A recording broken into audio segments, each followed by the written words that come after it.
नमस्कार दोस्तों, study IQ में आप सभी का बहुत बहुत स्वागत है।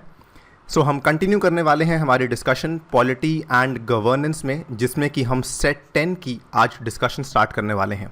ठीक है, इसके पहले के जो भी सेट्स हैं वो सारे के सारे एक प्लेलिस्ट में आपके लिए अवेलेबल हैं। कई सारे स्टूडेंट्स मुझसे प्लेलिस्ट की रिक्वेस्ट कर रहे थे टेलीग्राम वगैरह पे और इंस्टाग्राम पे। तो मैं आपको बता दूं, आपको कुछ नहीं करना, यूट्यूब पे जाके केवल सर्च करना है UPSC crash course 2020 study IQ. ठीक है, आपको वहाँ पर ये पूरी की पूरी प्लेलिस्ट जो कि स्टडी आईक्यू के द्वारा ही बनाई गई है उसको आसानी से आप देख सकते हैं। और सभी लेक्चर्स जिसमें हमने पॉलिटी, एनवायरनमेंट वगैरह वगैरह, इकोनॉमी से लेकर हर चीज़ को कवर किया है, आपको वहाँ पर मिल जाएंगे। आपको बता दूं, ये पूरी की पूरी सीरीज़ हमने यहाँ पे फ्री ऑफ कॉस्ट रखी है और इसके लिए हम कोई भी यहाँ पर शुल्क चार्ज नहीं कर रहे हैं।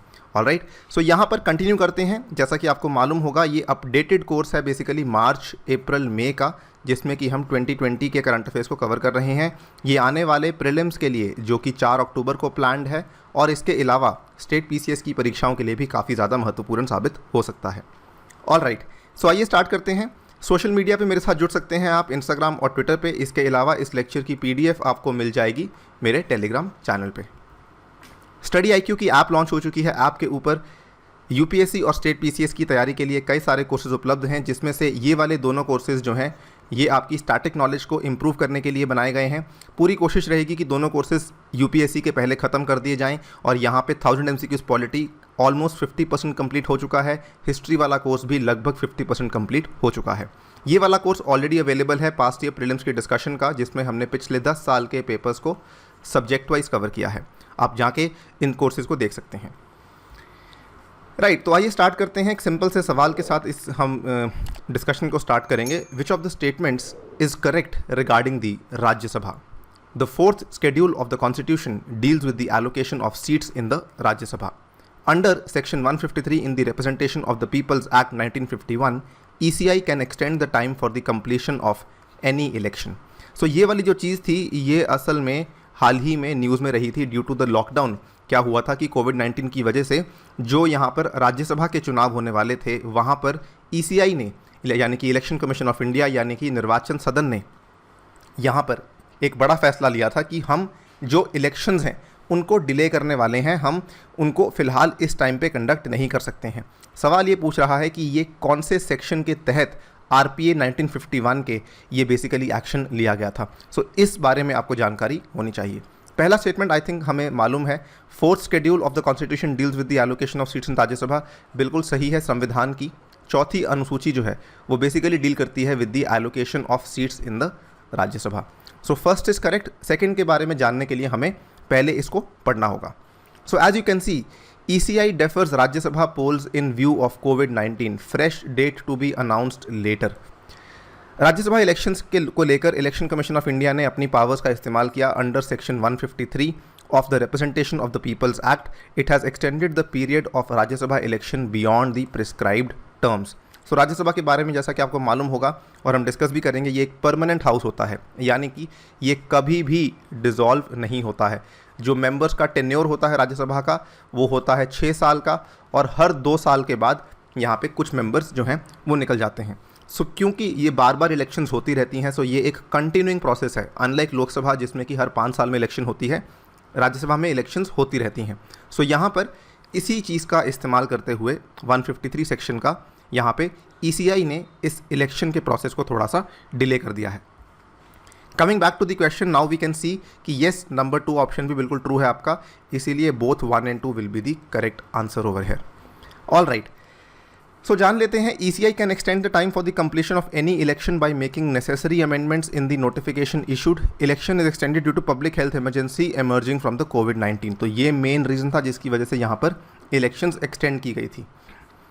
अगर हम इलेक्शंस तो राज्यसभा के बारे में थोड़ी स्टैटिक जानकारी आपको बताना चाहें तो कुल मिला के राज्यसभा में आज की डेट में 245 सदस्य हैं, जिसमें से 12 सदस्य ऐसे हैं जिनको कि नॉमिनेट किया जाता है बाय द प्रेसिडेंट। ठीक है, कमेंट सेक्शन में हमें बताइए कि नॉमिनेशन किस आधार पर होती है। राइट, उसके बाद जो बचे हुए मेंबर्स हैं वो सभी के सभी प्रतिनिधि होते हैं, या तो स्टेट्स के या फिर यूनियन टेरिटरीज़ के।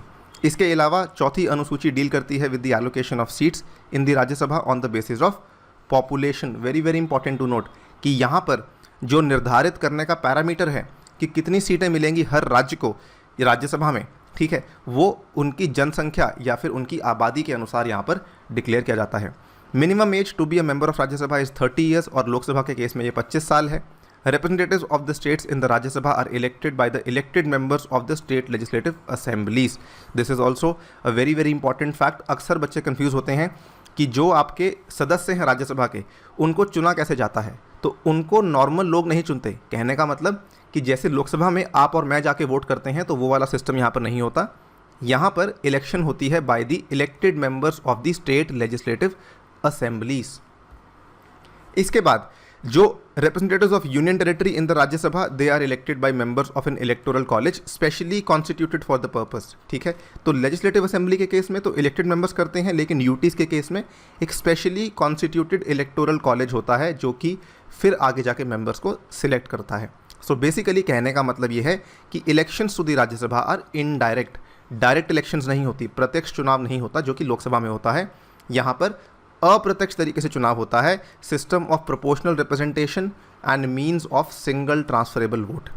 और Rajya Sabha is not subject to dissolution. 1/3 members हर 2 साल के बाद रिटायर होते हैं और वैसे हर मेंबर की जो टर्म है वो 6 साल की होती है। यहाँ पर जो सिस्टम होता है वो ओपन बैलेट का होता है। ओपन बैलेट, अब देखिए इसको कंपैरिजन कीजिए, बहुत ही अच्छा तरीका है ये कंपैरिजन करने का। प्रेसिडेंट और वाइस प्रेसिडेंट की जो इलेक्शन होती है वो सीक्रेट बैलेट में होती है। यानी कि आपको एक चिट्ठी मिल गई, आपको एक लेटर मिला, आपने उसमें नाम लिख दिया कि so and so I want XYZ person to be the president of India. ठीक है, मेरा ये मन है।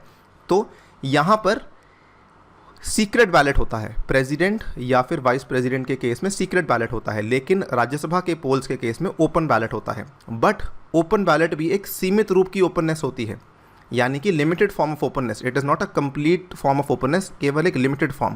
कहने का मतलब जब भी कोई भी पार्टी का MLA बेसिकली चुनता है कि मैं किस इंसान को वोट डाल रहा हूं, उसको अपने मार्क्ड बैलेट्स को अपने पार्टी के ऑथोराइज्ड एजेंट को शो करना है before they are put into the ballot box. अब ये लिमिटेड फॉर्म का मतलब क्या है? देखिए, ओपन का मतलब ये हुआ कि यहाँ पर आपको शो करना है, आपको शो करना है, इसका मतलब बैलेट ओपन रह गया, सीक्रेट नहीं रहा। लेकिन लिमिटेड फॉर्म का मतलब क्या हुआ कि आपको केवल अपने ही एक पार्टी के ऑथोराइज्ड एजेंट को शो करना है। फॉर एग्जाम्पल कोई बीजेपी का MLA है, तो बीजेपी पार्टी के द्वारा एक ऑथोराइज्ड एजेंट होगा जिसको कि आपको शो करना है कि आपने किसको वोट डाला है। ठीक है, कहने का मतलब आपको सबको शो नहीं करना, आपको केवल अपने पार्टी के एजेंट को शो करना है। इसीलिए ये एक लिमिटेड फॉर्म, एक सीमित रूप की ओपननेस है, यहाँ पर कंप्लीट ओपननेस नहीं है। ये चीज़ थोड़ी सी पेचीदा है, सवाल आने के चांसेस कम है, but it is very interesting to know कि आपको ये मालूम होना चाहिए।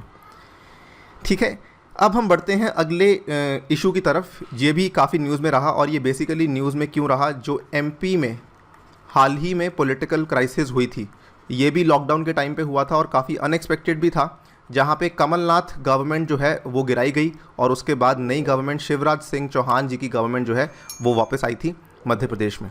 तो यहाँ पर काफ़ी लंबी चौड़ी डिबेट चली। आप देख सकते हैं अप्रैल 13 की ये न्यूज़ है और अप्रैल 13 के टाइम पे लॉकडाउन चल रहा था। सुप्रीम कोर्ट ने सेटल किया इस MP की डिबेट को, जो मध्य प्रदेश को लेकर डिबेट चल रही थी, कि गवर्नर का फैसला इन ऑर्डरिंग दी फ्लोर टेस्ट जो है वो सही है। लेकिन उसको लेकर इन्होंने कई सारे और भी चीज़ें और बोली, वो क्या क्या थी उनको हम यहाँ पर समझ लेते हैं। Supreme court basically held that governor can direct the floor test even while the house is in session. ठीक है, देखिए इसको समझने के लिए आपको एक और चीज़ समझनी होगी कि प्रेसिडेंट और गवर्नर के केस में ना थोड़ा सा फ़र्क है। प्रेसिडेंट के पास कुछ शक्तियां दी गई हैं यहाँ पर संविधान के द्वारा, और गवर्नर के पास भी कई सारी शक्तियां दी गई हैं। इसमें जो शक्तियां आती हैं वो आती हैं लेजिस्लेटिव पावर्स यानी कि विधायिकी शक्तियाँ, इसके बाद आती हैं एग्जीक्यूटिव पावर्स यानी कि कार्यकारी शक्तियाँ, उसके बाद कुछ शक्तियाँ आती हैं जुडिशियल यानी कि न्यायपालिका को लेकर कुछ शक्तियाँ आती हैं, फिर कुछ शक्तियाँ आती हैं हम कह सकते हैं पार्डनिंग पावर्स को लेकर शक्तियाँ आती हैं। ऐसे कई तरह की यहाँ पे पावर्स दी गई हैं to both the president and the governor. लेकिन गवर्नर को लेकर संविधान में एक और बड़ी इंटरेस्टिंग चीज़ दी गई है और वो है डिस्क्रिशनरी पावर्स। डिस्क्रिशनरी पावर्स जो दी गई हैं इसके बारे में मैं आपके साथ बात करना चाहता हूं। डिस्क्रिशनरी पावर्स बेसिकली दो तरह की होती हैं, एक होती है सिचुएशनल डिस्क्रेशन और एक होती है कॉन्स्टिट्यूशनल डिस्क्रेशन। ठीक है, यानी कि एक होती है संवैधानिक डिस्क्रेशन और एक होती है सिचुएशनल। सिचुएशनल कहने का मतलब स्थिति के अनुसार, उस टाइम पे सर्कमस्टांसेस क्या है, उस टाइम के अनुसार कुछ डिस्क्रेशनरी पावर्स यहाँ पे कॉन्स्टिट्यूशन के ही द्वारा दी गई हैं। अब सिचुएशनल का मतलब ये नहीं कि गवर्नर अपनी मर्जी से कर रहा है, कहने का मतलब वो भी कॉन्स्टिट्यूशन में कहीं ना कहीं दी गई हैं, लेकिन अप्रत्यक्ष रूप से उभर कर आती हैं। जो कॉन्स्टिट्यूशनल डिस्क्रेशन है वो तो प्रत्यक्ष रूप से उभर कर आती हैं कि साफ साफ लिखी गई हैं कॉन्स्टिट्यूशन में, और उसी के अनुसार गवर्नर को यहाँ पर काम करना है। लेकिन सिचुएशनल डिस्क्रेशन एक इनडायरेक्ट डिस्क्रेशन है। कॉन्स्टिट्यूशन में दिया तो गया है, लेकिन डायरेक्टली डिस्क्रेशन वर्ड का इस्तेमाल नहीं किया गया है कि गवर्नर अपनी मर्जी से कर सकता है, ऐसा नहीं लिखा गया है। वो over the period of time यहाँ पर सिचुएशनल डिस्क्रेशन के एम्बिट में, सिचुएशनल डिस्क्रेशन के दायरे में वो आने लग गई हैं चीज़ें। ठीक है, इसके एग्जाम्पल से आपको और बेहतर समझ आएगा। अगर हम यहाँ पे बात करें, देखिए अगर हम बात करते हैं कॉन्स्टिट्यूशनल डिस्क्रेशन की, इसका एग्जाम्पल बड़ा सिंपल है। कॉन्स्टिट्यूशनल डिस्क्रेशन में आते हैं एक दो चीज़ें। फॉर एग्जाम्पल कोई बिल है जो कि गवर्नर ने रिजर्व करना है फॉर द प्रेसिडेंट, तो वो आएगा कॉन्स्टिट्यूशनल डिस्क्रेशन में। ये आर्टिकल 200 के तहत गवर्नर कर सकता है। कोई भी बिल हो, ऑर्डिनरी बिल हो, मनी बिल हो, कोई भी बिल हो, गवर्नर को यदि लगता है कि ये bill should go for the consideration of the president, तो गवर्नर वो कर सकता है। इसके लिए गवर्नर को काउंसिल ऑफ मिनिस्टर की इजाज़त लेने की आवश्यकता नहीं है, या फिर उनकी सिफारिश होनी मंजूरन नहीं है। इसके बगैर भी गवर्नर यहाँ पर आर्टिकल 200 के तहत बिल को रिजर्व कर सकता है। इसके अलावा कल को अगर गवर्नर को सिफारिश करनी है कि हम ये चाहते हैं कि प्रेसिडेंट को सिफारिश करनी है कि इस स्टेट में प्रेसिडेंट्स रूल लागू किया जाए, क्योंकि यहाँ पर जो स्टेट मशीनरी है वो सही से काम नहीं कर रही है, इन दैट केस ऑल्सो यहाँ पर गवर्नर के पास ये कॉन्स्टिट्यूशनल डिस्क्रेशन है प्रेसिडेंट्स रूल को लेके आर्टिकल 356 के तहत जो लगाया जाता है। सो ये डिस्क्रेशन यहाँ पे गवर्नर को दिया गया है बाय द कॉन्स्टिट्यूशन इटसेल्फ। इसे कहा जाता है कॉन्स्टिट्यूशनल डिस्क्रेशन। कल को अगर गवर्नर ये चाहता है कि सीएम साहब आप कुछ इन्फॉर्मेशन है अपने प्रशासन को लेकर वो मुझे पहुँचाइए, वो मुझे प्रदान कीजिए, तो उस केस में governor obviously council of minister से इजाज़त नहीं लेगा। जब गवर्नर को इन्फॉर्मेशन ही सीएम से चाहिए तो उस केस में वो काउंसिल ऑफ मिनिस्टर से जो है परमिशन या रिकमेंडेशन नहीं लेगा। तो ऐसी केसेस में इसे कहा जाता है कॉन्स्टिट्यूशनल डिस्क्रेशन। लेकिन कुछ होता है सिचुएशनल डिस्क्रेशन। सिचुएशनल डिस्क्रेशन क्या होता है? इसमें बेसिकली क्या होता है कि गवर्नर को ये लगता है कि हंग असेंबली हो चुकी है। हंग असेंबली कहने का मतलब स्टेट में जो एमपीज़ हैं या फिर मान लीजिए कोई पार्टी है वो अपनी मेजॉरिटी साबित करने में नाकामयाब है, तो अब असेंबली हंग हो चुकी है, अब असेंबली हैंग हो चुकी है। अब असेंबली आगे नहीं बढ़ सकती क्योंकि स्टेट जो मेन पार्टी थी जिसने सरकार बनाई थी, अब वो अपना कॉन्फिडेंस यहाँ पे लूज़ कर चुकी है, जिसकी वजह से हम इस लेजिस्लेचर को आगे नहीं बढ़ा सकते। ठीक है, इस केस में गवर्नर क्या करता है या क्या नहीं करता है, ये कहा जाता है सिचुएशनल डिस्क्रेशन। अगेन क्योंकि काउंसिल ऑफ मिनिस्टर्स अपना कॉन्फिडेंस खो चुके हैं, सो ये डिस्क्रेशन इसीलिए है बिकॉज यहाँ पर गवर्नर काउंसिल ऑफ मिनिस्टर्स की इजाज़त के बगैर काम करेगा। Eight the same time situational इसलिए है बिकॉज ये एकदम मौके पे बात आ गई, स्थिति वैसी पैदा हो गई कि आपको ऐसा कुछ करना पड़ गया। कॉन्स्टिट्यूशन यहाँ पे कुछ नहीं बोलता, लेकिन पावर यहाँ पे गवर्नर को दी गई है। इसी संदर्भ में जब ऐसा कुछ केस हो जाता है या फिर होने वाला होता है, यानी कि when such a thing happens और is imminent, in that case floor test की बात आती है कि फ्लो टेस्ट, अब सुप्रीम कोर्ट ने हाल ही में ये कहा, असल में फ्लो टेस्ट की जो बातें हैं ये वैसे 3-4 साल से चलती आ रही हैं, बहुत बार ये चीज़ें न्यूज़ में रही हैं। सुप्रीम कोर्ट ने अब लेटेस्ट जजमेंट में ये कहा है कि governor can direct the floor test even while the house is in session. काफ़ी इंपॉर्टेंट है स्टेटमेंट, एज इट इज़ आपके एग्जामिनेशन में पूछा जा सकता है। Supreme Court observed that a governor can call for a floor test anytime he objectively feels a government in power has lost confidence of the house। ठीक है, अगर उनको लगता है कि जो सरकार है उनको अब किसी तरह का कॉन्फिडेंस नहीं है हाउस में, ठीक है, हाउस को बेसिकली उनके अंदर जो भरोसा था वो लूज़ कर चुके हैं, इस केस में गवर्नर एक फ्लो टेस्ट को कॉल कर सकता है कभी भी। Also governor need not wait for speaker's decision on resignation of rebel MLAs before calling for a trust vote in the house. ठीक है, यहाँ पे स्पीकर के डिसीजन की भी उनको वेट करने की आवश्यकता नहीं है before calling a trust vote. So trust vote basically आप कह सकते हैं very similar to floor test होता है, लेकिन at the same time supreme court ने कहा है कि ऐसा नहीं है कि कल को अगर गवर्नर ट्रस्ट वोट कॉल करता है तो वो जुडिशियल रिव्यू के परे है। ठीक है, गवर्नर ट्रस्ट वोट कॉल कर सकते हैं लेकिन जुडिशियल रिव्यू के दायरे में वो फिर भी आएंगे, क्योंकि कल को हो सकता है गवर्नर सेंट्रल गवर्नमेंट के आधार पर काम कर रहे हों और उस केस में वो उस पर्टिकुलर स्टेट की विधानसभा को अंडरमाइन कर दें।